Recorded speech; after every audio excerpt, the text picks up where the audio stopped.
I'm truly delighted to be here. So, actually, I just got invited at the last minute. Mr. Javed invites all these ministers, and when they don't turn up, they turn towards me.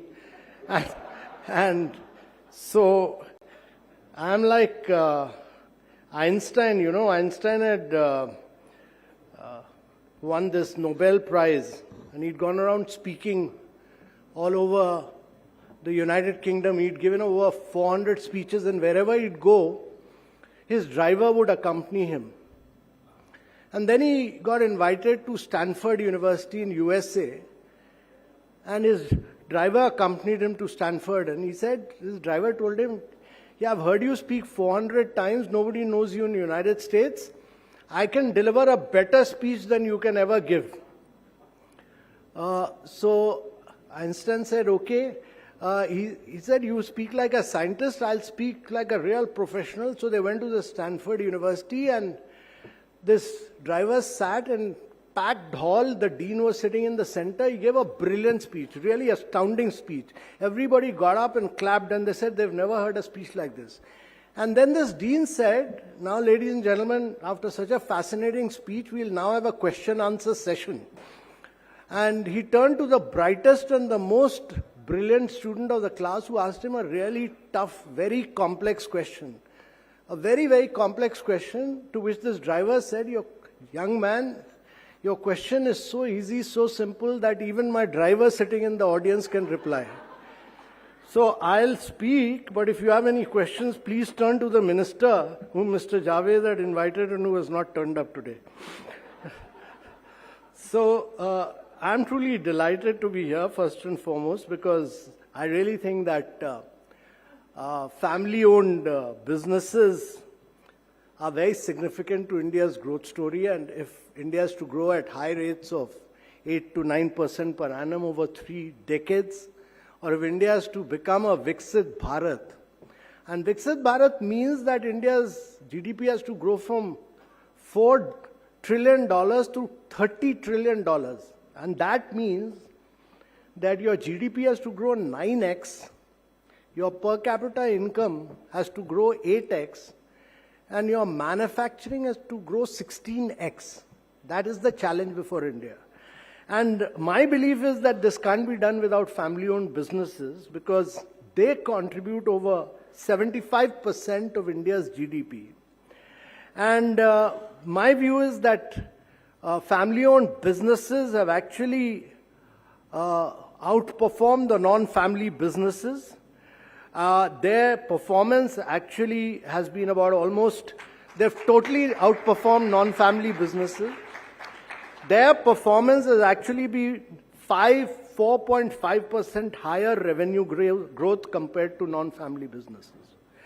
And much of India's diversification into many new areas of growth has happened because of very successful family-owned businesses. And what India's family-owned businesses have also demonstrated, that they are capable of good governance, which is critical. They are also capable of very effective succession. And this, to my mind, both governance and effective succession are critical for sustained success. It's important for growth and important to adapt in a very changing market dynamics. And, actually the family-owned businesses have also transformed radically. They have influence across industries. Many, many decades back, Rahul Bajaj had said that if you have to, even a 5 rupee check has to be issued with my permission only. But look at the way his sons, Rajiv Bajaj in the two-wheeler bike segment, etc., and Sanjeev Bajaj in the finance sector, how they've brought in professional management of a very professional variety. And therefore, what has happened is that the most valuable family businesses in India have very radically brought in good professional managers across the board, and they've made a huge, huge difference. So I've always believed that in India's very, what I would term as a very collectivist society, which is rooted in strong family ties and community values. It has profoundly impacted its economic landscape and this has largely been possible only because of family-owned businesses playing a very pivotal role in India's development story. And if it wasn't for the family-owned businesses, India would not have laid a very strong foundation of growth. And my view has been that in the last decade also, when India has moved towards if last decade has been really a good growth story of India, the adaptability of these businesses and the community-oriented approach has bolstered economic growth, and it has in many ways enhanced social stability also in India.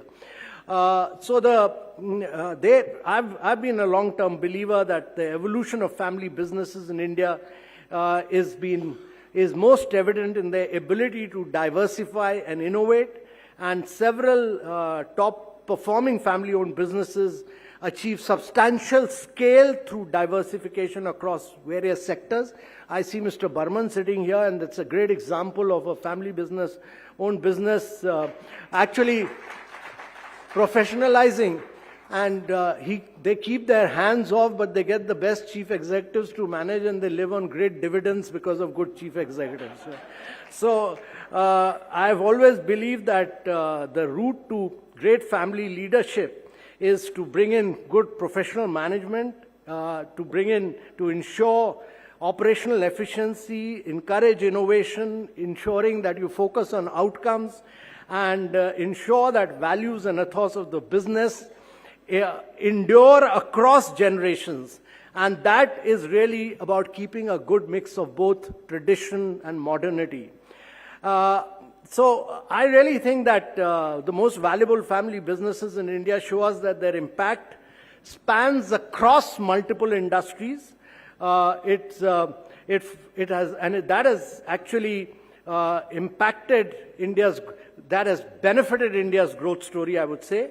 And the strong performance of the family businesses and substantial role in global markets demonstrates that when businesses can effectively balance their family heritage with strategic business practices, they gain substantial market valuation and profoundly influence the trajectory of India's own economic growth story.